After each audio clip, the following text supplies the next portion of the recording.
Good morning students.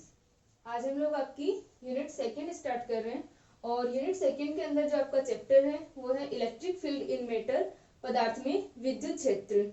इस chapter के अंदर जो आपका फर्स्ट टॉपिक है वो है आवेश वितरण के आघूर्ण, मोमेंट्स ऑफ चार्ज डिस्ट्रीब्यूशन।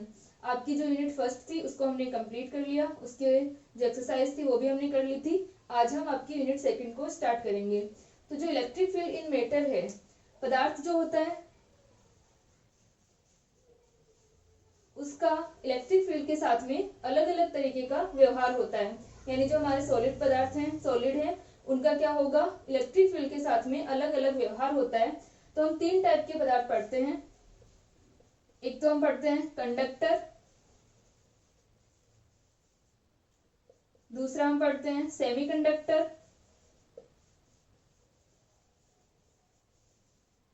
तीसरा हम पढ़ते हैं इंसुलेटर। चालक, अर्धचालक और कुचालक पदार्थ। तो जो चालक पदार्थ होते हैं इनकी क्या होती है, चालकता अच्छी होती है। और ये जो पदार्थ होते हैं, चालक पदार्थ जो होते हैं, इनके अंदर जो कंडक्शन बैंड और वैलेंस बैंड होते हैं उनमें क्या होता है, अति व्यापन होता है, ओवरलैप करते हैं। यानी यहाँ पर क्या होते हैं, फ्री इलेक्ट्रॉन्स होते हैं। फ्री इलेक्ट्रॉन्स प्रेजेंट होंगे। फ्री इलेक्ट्रॉन्स प्रेजेंट होने के कारण क्या करते हैं, इनकी चालकता बहुत अच्छी होती है।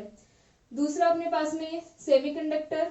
सेमीकंडक्टर के अंदर क्या होता है कि नॉर्मल टेम्परेचर पर ये चालकता नहीं दर्शाते हैं, कंडक्शन नहीं करते हैं, लेकिन टेम्परेचर को बढ़ाने पर इनकी चालकता वृद्धि होती है। यानी ये चालकता के गुण को दर्शाने लगते हैं, कंडक्शन करने लगते हैं।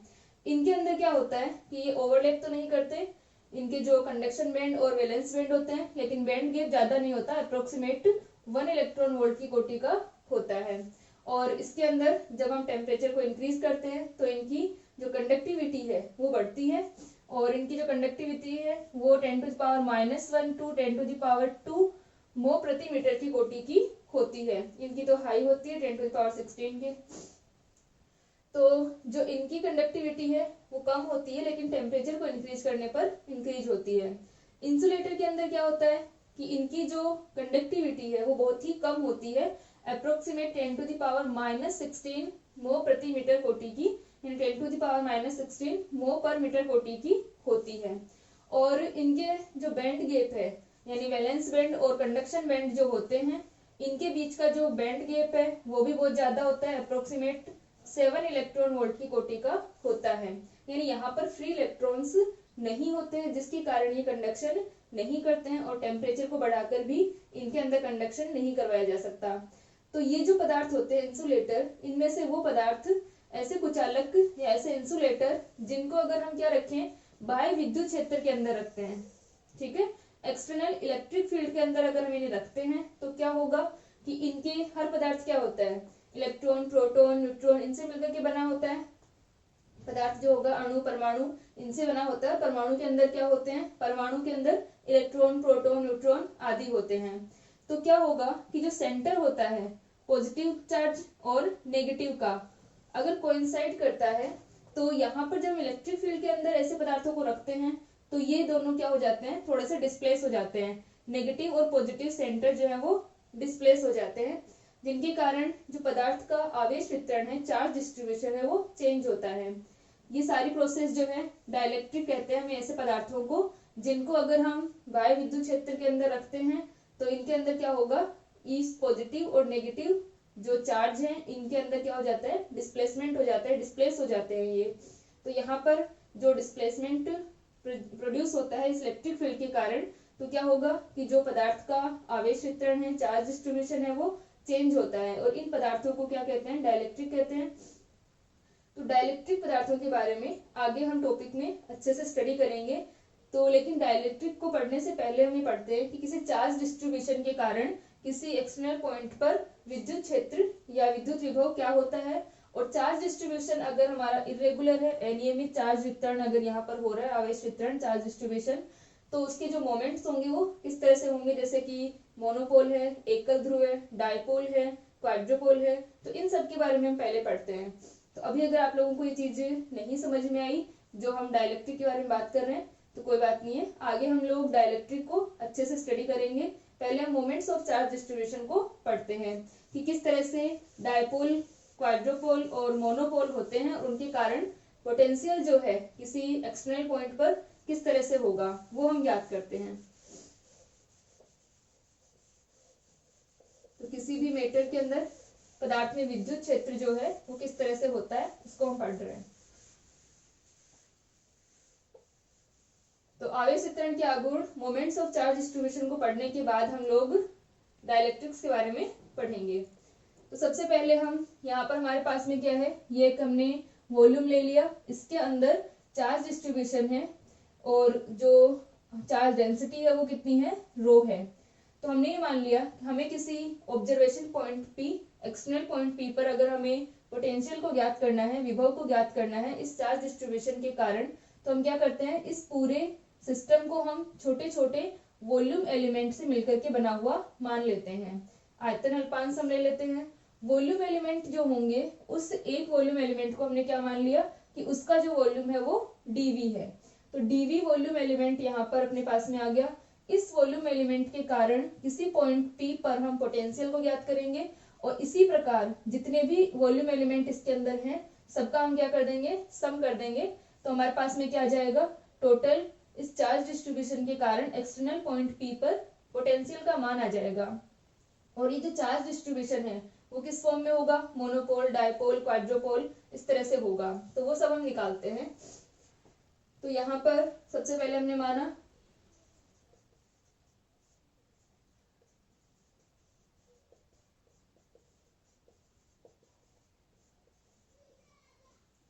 किसी निकाय में अनियमित आवेश वितरण है।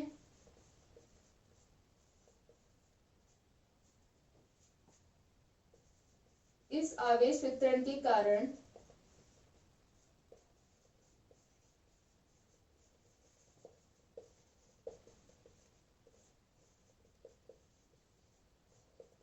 बाह्य बिंदु पर विभव का मान ज्ञात करते हैं।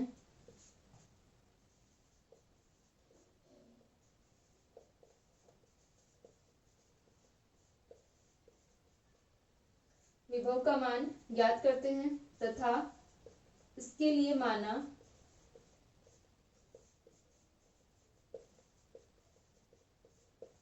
संपूर्ण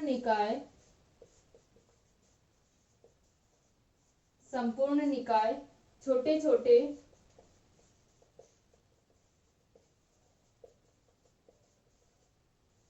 आयतन अल्पांशों से मिलकर के बना है।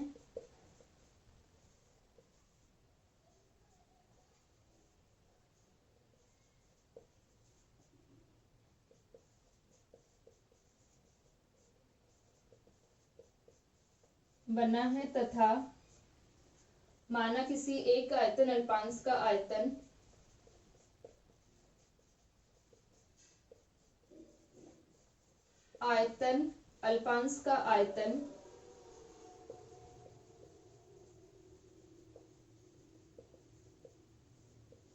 अल्पांश का आयतन dV है। हमने वॉल्यूम एलिमेंट मान लिए और किसी एक वॉल्यूम एलिमेंट का जो आयतन है, वॉल्यूम है, वो कितना है, dV है। और उसमें जो आवेश घनत्व है वो कितना है, रो कूलम्ब पर मीटर क्यूब है। ठीक है, तथा आवेश घनत्व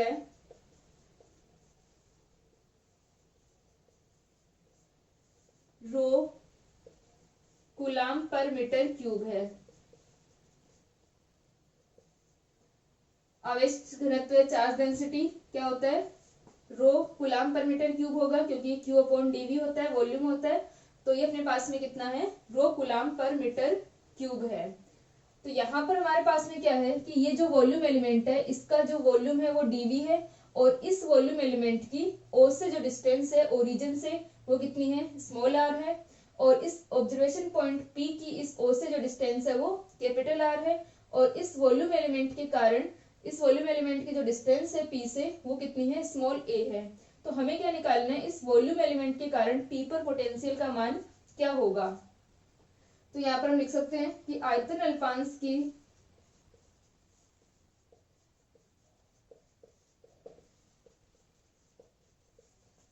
मूल बिंदु से दूरी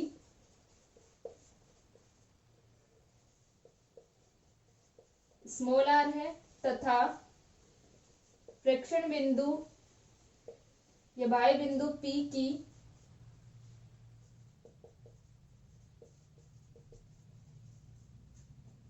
की अल्पांश से दूरी ए है तथा ओ से दूरी कैपिटल आर है। तो हम लिख सकते हैं आयतन अल्पांश के कारण वॉल्यूम एलिमेंट के कारण पी पर विभव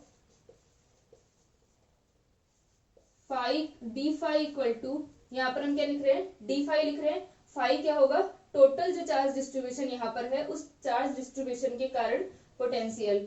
तो डी फाई इक्वल टू कितना हो जाएगा, फाई इक्वल टू क्या होता है, के क्यू अपॉन आर। ठीक है, पोटेंशियल का मान क्या होता है, के क्यू अपॉन आर होता है, जहां पर आर क्या होती है, डिस्टेंस होती है उस पॉइंट की जहां पर हम क्या निकाल रहे होते हैं, पोटेंशियल हम ज्ञात कर रहे होते हैं।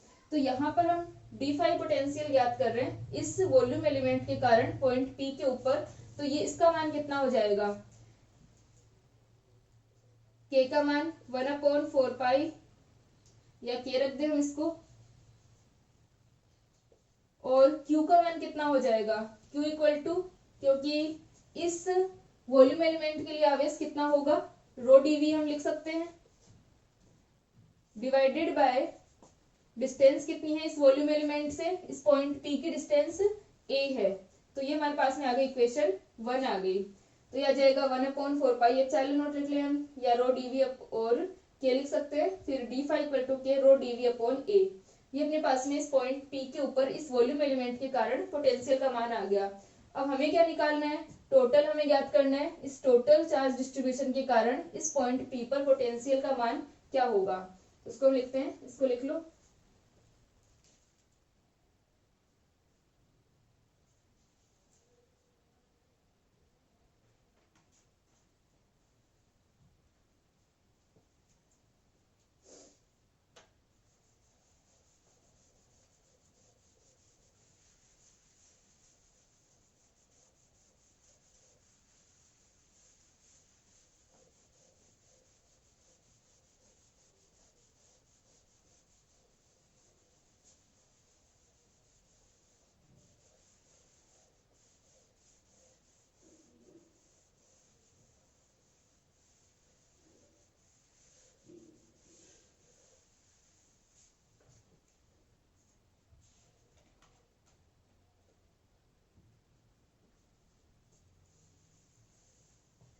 तो अब जो हमारा संपूर्ण चार्ज डिस्ट्रीब्यूशन है टोटल, उसके कारण संपूर्ण आवेश वितरण के कारण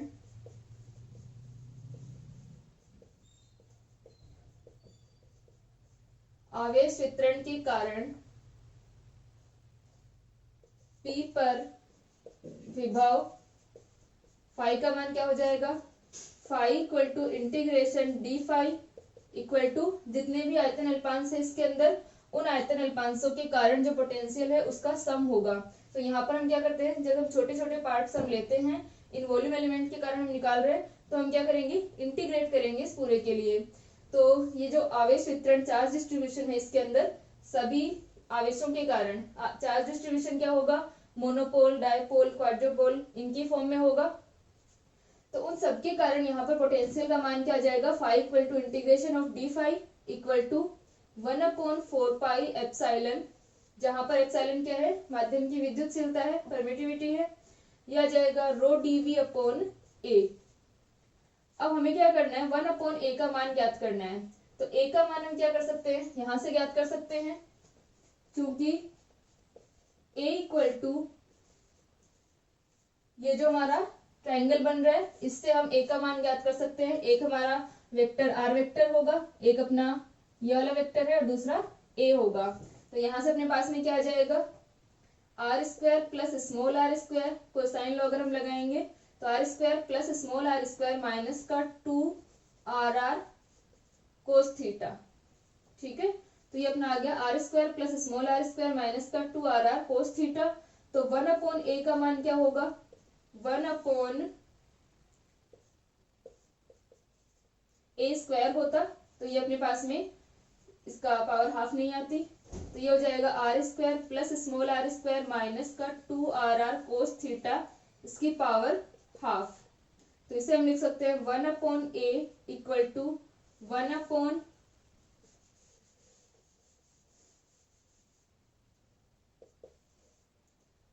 आर स्क्वायर को हम कॉमन ले ले, आर स्क्वायर को कॉमन लेंगे तो बाहर क्या आएगा, आर आएगा। 1 plus small r square upon capital R square minus का 2 cos theta divided by are square, इसकी पावर हाफ। ठीक है, ये आ गया अपने पास में। इस पावर को हम ऊपर ले लेते हैं, 1/a equal to 1/r, 1 plus small r square upon capital R square minus का 2 cos theta divided by are square की पावर माइनस हाफ। ठीक है, ये आ गया अपने पास में। तो इसको हम सोल्व करते हैं बायनोमियल एक्सपेंशन से।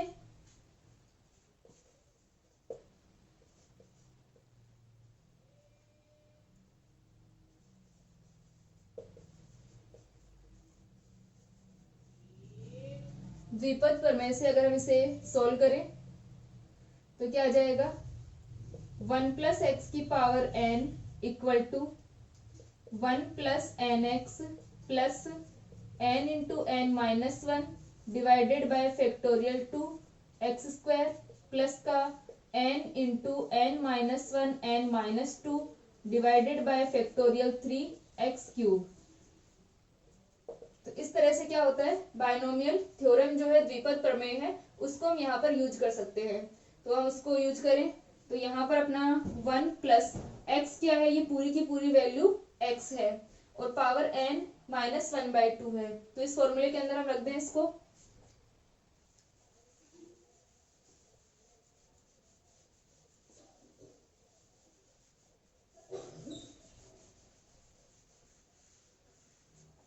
तो इस फॉर्मूले से क्या आ जाएगा, 1 प्लस एक्स की पावर n, तो ये आ गया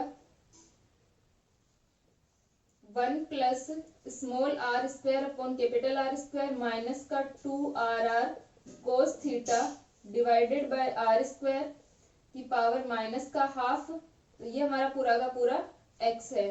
तो ये आ जाएगा 1 प्लस n का मान 1/2, x का मान r square upon capital R square minus का 2, एक आर से एक आर कैंसिल हो जाएगा, 2 small r cos theta divided by R plus n into n minus 1 divided by factorial 2। तो n इंटू एन माइनस 1 क्या हो जाएगा, माइनस का 1/2 और n माइनस 1 माइनस 1/2 और माइनस 1 माइनस का 3/2 और एक हमारे पास में फैक्टोरियल 2 का 1/2 आ जाएगा और साथ में एक्स स्क्वायर। तो एक्स स्क्वायर कितना हो जाएगा, are square upon capital R square minus का 2 cos theta divided by R, इसका होल स्क्वायर। तो इस तरह से अपनी टर्म्स आ जाएंगी। तो यहाँ पर हम इसको सोल्व करें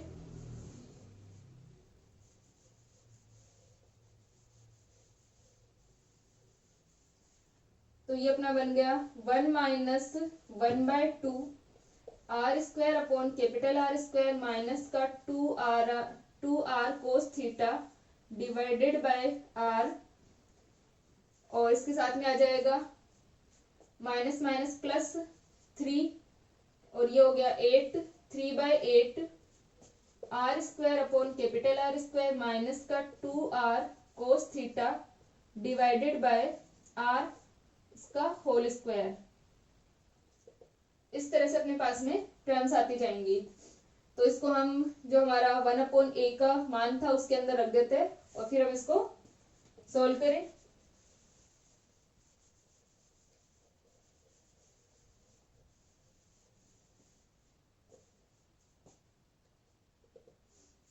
one by a equal to क्या था, 1/r, 1 minus r square upon capital R square minus का 2r cos theta divided by are square. इसका मान हम इसके अंदर रख देते हैं, तो क्या आ जाएगा 1/r, और इसकी जगह हम ये टर्म्स रख रहे हैं, तो ये आ जाएगा 1 minus 1/2 small r square upon capital R square minus का 2r cos theta divided by capital R plus 3/8 small r square upon capital R square minus का 2r cos theta divided by capital R का whole square. इस तरह से अपने पास में terms आ जाएंगी। तो हम होल स्क्वायर को ओपन कर लेते हैं, फिर हम आर की जो पावर बढ़ती हुई पावर है उनकी फॉर्म में लिख लेंगे। ठीक है, इसको लिखो।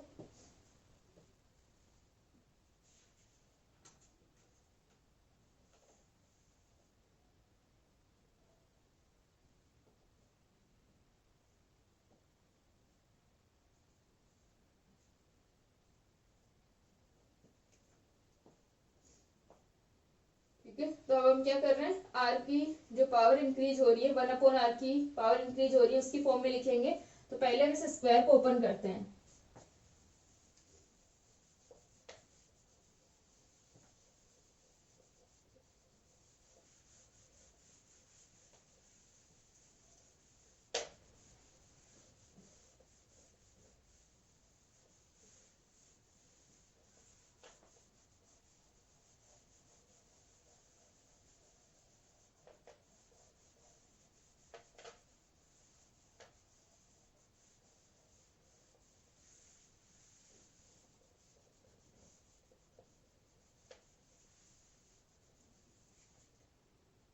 तो यहाँ पर अपने पास में क्या आ जाएगा, स्क्वायर को हमने ओपन किया तो 1/a equal to 1/r 1 minus 1/2 small r square upon capital R square minus का 2r cos theta divided by r plus का 3/8, और ये अपना क्या हो जाएगा स्मॉल आर स्क्वायर, इसके हम स्क्वायर को ओपन कर रहे हैं, तो small r square upon capital R square का होल स्क्वायर होगा, तो ये हो जाएगा r4 अपॉन कैपिटल आर की पावर 4 माइनस का 2, पहले हम इसका भी स्क्वायर कर दे, तो ये हो जाएगा a square, a minus b का होल स्क्वायर ओपन कर रहे हैं, तो a square plus b square minus का 2ab अपने पास में आ जाएगा। तो इसका हमने स्क्वायर किया तो ये हो जाएगा 4r square cos square theta divided by capital R square 4r square cos square theta divided by capital R square minus का 2r क्यूब, और ये अपॉन में भी r³ आ जाएगा, r³, और ये हो जाएगा कोस स्क्वायर थीटा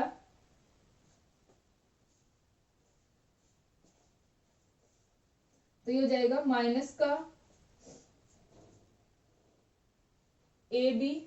अपन कर रहे हैं, तो ये हो जाएगा माइनस का 2 इंटू ए अपना r square upon r square है, और ये आ जाएगा,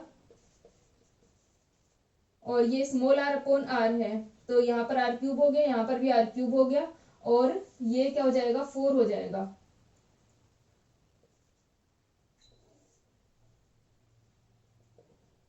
तो ये अपने पास में आ गया माइनस का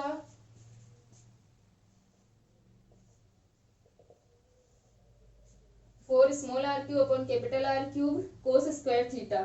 तो अब हम क्या कर रहे हैं, 1/r की जो बढ़ती हुई पावर है उनकी फॉर्म में हम लिख रहे हैं, तो 1/r की घात वृद्धि के रूप में लिखने पर, घात वृद्धि के रूप में लिखने पर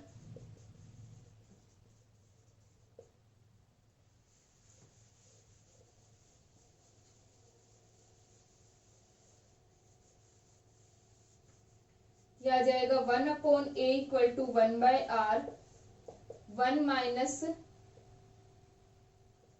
1/2, इस 1/r को भी अंदर मल्टीप्लाई कर दे, तो सबसे पहले तो क्या आ गया 1/r आ गया। अब हम लिखते हैं आर स्क्वायर वाली जो टर्म होगी, तो आर स्क्वायर वाली हमारी कौन सी टर्म है, एक तो ये वाली टर्म है और एक ये वाली टर्म है, ठीक है। तो अब हम यहाँ से देखें, ये वाली होगी एक तो, ठीक है, क्योंकि 1/r को मल्टीप्लाई कर रहे हैं, तो एक तो हो जाएगी 2r cos theta upon r, एक ये वाली हो जाएगी। तो यहाँ पर हम देख सकते हैं एक तो अपने पास में आ गई minus minus plus 1/r square 2r cos theta, ठीक है, तो ये वाली हो गई minus minus plus divided by 2, क्योंकि 1/2 है यहाँ पर, और ये अपने पास में आ जाएगा 1/2 और ये 2r cos theta upon r square हो गया। एक अपनी टर्म आ जाएगी ये वाली, इसके अंदर भी क्या है r स्क्वायर है और बाहर वाला से सिर्फ यही रहेगी, क्योंकि यहाँ पर r स्क्वायर है लेकिन एक 1/r बाहर से मल्टीप्लाई होगा, तो ये वाली टर्म तो कोई सी भी नहीं आएंगी, तो r स्क्वायर के लिए सिर्फ ये टर्म आई। अब r क्यूब की टर्म कौन सी होगी, r क्यूब की टर्म हो जाएगी ये वाली टर्म, क्योंकि 1/r से मल्टीप्लाई होगा, और जो हमारे पास में एक हो जाएगी r क्यूब की ये वाली टर्म, तो हम इसको लिख सकते हैं 1/r क्यूब माइनस का 1/2 r square upon capital R cube, ठीक है, r square upon capital R cube, और इसमें से ये वाली आ जाएगी प्लस का 3/8 into 4 small r square cos square theta divided by r cube, plus आगे के हमारे टर्म्स r की बढ़ती हुई पावर में आएंगी r4, इस तरह से उनको भी हम छोड़ रहे हैं। तो यहाँ पर अपने पास में इस तरह से टर्म्स आ गई, तो ये आ गया 1/a equal to 1/r plus का 2 से 2 cancel r cos theta divided by r square, minus यहाँ पर 1/2 r square upon r cube है, और ये कितना हो जाएगा 3/2 r square cos square theta upon r cube. तो जो कॉमन आ रहा है उसको हम कॉमन ले लेते हैं, कॉमन क्या आ जाएगा 1/2 हमने कॉमन ले लिया, r square upon r cube को कॉमन ले लिया, तो अंदर क्या बच गया 3 cos square theta, 3 cos square theta ये पॉजिटिव है, और इसका 1/2 हमने बाहर ले ही लिया, r स्क्वायर बाहर ले लिया, r क्यूब बाहर ले लिया, तो अंदर क्या बच गया ओनली 3 cos स्क्वायर थीटा, और इसमें से क्या बच गया ओनली -1 बच गया, ठीक है। तो हम बाहर प्लस कर देते हैं, अंदर हमने इस तरह से लिख दिया है, प्लस जो आगे की टर्म्स है वो आ जाएंगी। तो ये हमारी फॉर्म बन गई 1/a की जो फॉर्म है वो r की बढ़ती हुई पावर में 1/r की जो इंक्रीजिंग पावर है उसमें टर्म्स आ गई। इन टर्म्स को हम कहाँ लिख देते हैं, जो 1/a का हमारा मान है उसके अंदर हम इसको पुट कर देंगे, और फिर हमारे पास में डायपोल, मोनोपोल और क्वाड्रोपोल की जो फॉर्म आएगी वो आ जाएगी, ठीक है। ये हमारे डायपोल, मोनोपोल और क्वाड्रोपोल को शो करता है, ठीक है। इसको लिखो, फिर हम इक्वेशन नंबर 2 में मान रखते हैं।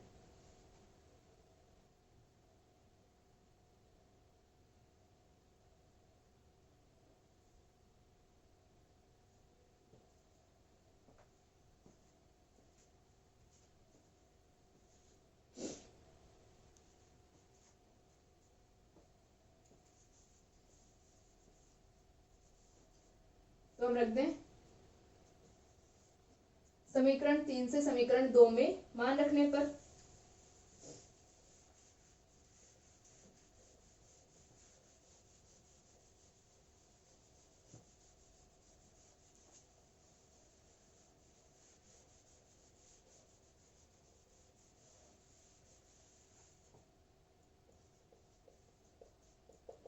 समीकरण 3 से समीकरण 2 में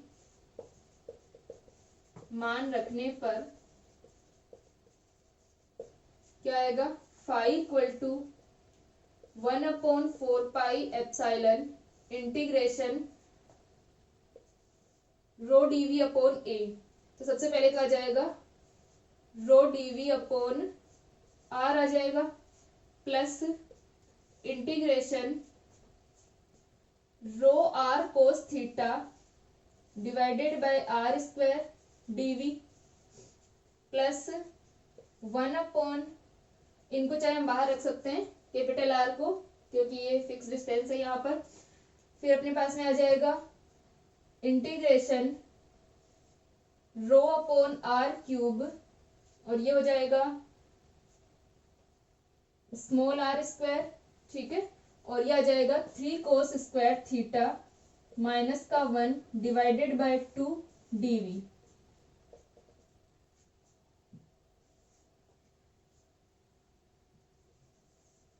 तो ये जो सारा मान था हमारा 1/r रो dv अपॉन r हो गया। ये हो जाएगा रो r cos theta upon r square dv। ये हो जाएगा 1/2 रो r square upon r cube 3 cos square theta minus का 1 dv। और ये अपने पास में जो फॉर्म आई है इक्वेशन नंबर 4, इसको हम इस तरीके से लिख सकते हैं phi equal to 1/4 epsilon 1/r integration rho dv plus का 1/4 एप्सिलॉन, या 1/4 एप्सिलॉन को तो हम बाहर रख ले। ये हो जाएगा 1/r square integration rho r cos theta dv plus 1/r cube integration rho r square 3 cos square theta minus का 1 डिवाइडेड बाय 2 dv। ये अपने पास में इस प्रकार से आ जाएगा इक्वेशन नंबर 5। अब इसके अंदर जो ये वैल्यू है रो dv और ये रो r cos थीटा dv, रो r square 3 cos square theta minus का 1 डिवाइडेड बाय 2, इनको हम एक फॉर्म में लिख सकते हैं। ठीक है, यहाँ पर अपने पास में क्या आएगा, ये मोमेंट्स ऑफ चार्ज डिस्ट्रीब्यूशन आएंगे। तो अगर हम इस इक्वेशन के अंदर हम क्या लिखें, यदि उपरोक्त समाकलों में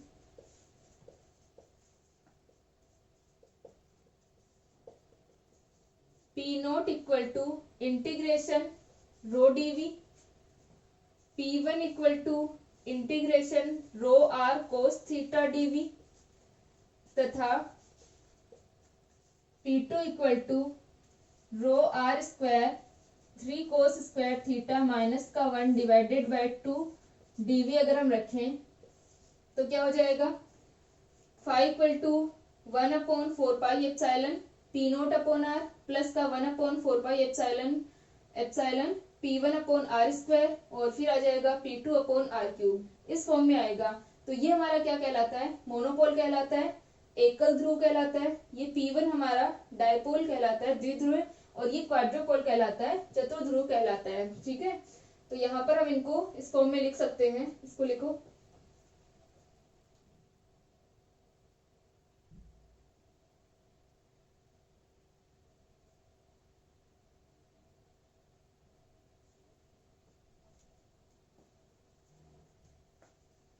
ठीक है।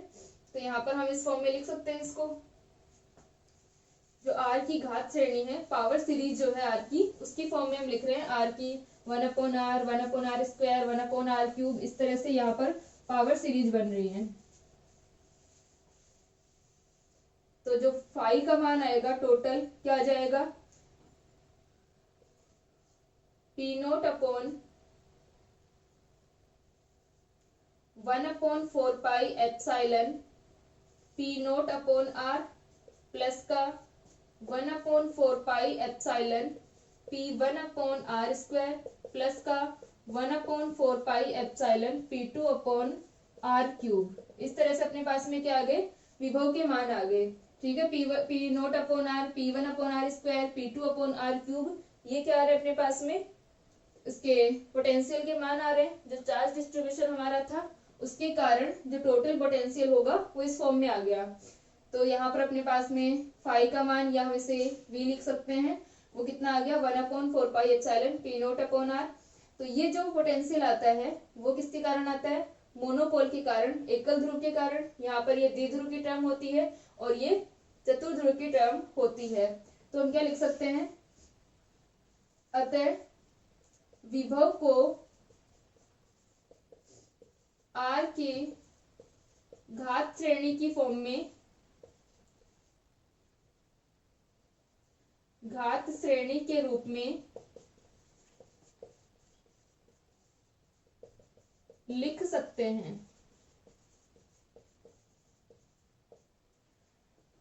तो अब जो हमारे पास में पोटेंशियल का मान है, नेक्स्ट लेक्चर में हम लोग डिफाइन करेंगे कि P0, P1 और P2 क्या है, यहाँ पर मोनोपोल, डायपोल और क्वाड्रोपोल हैं, और किस तरीके से कब अपने पास में पोटेंशियल पर कौन सी टर्म जो है वो इफेक्टिव होगी, किसके कारण पोटेंशियल का मान आएगा, वो हम नेक्स्ट लेक्चर के अंदर स्टडी करेंगे।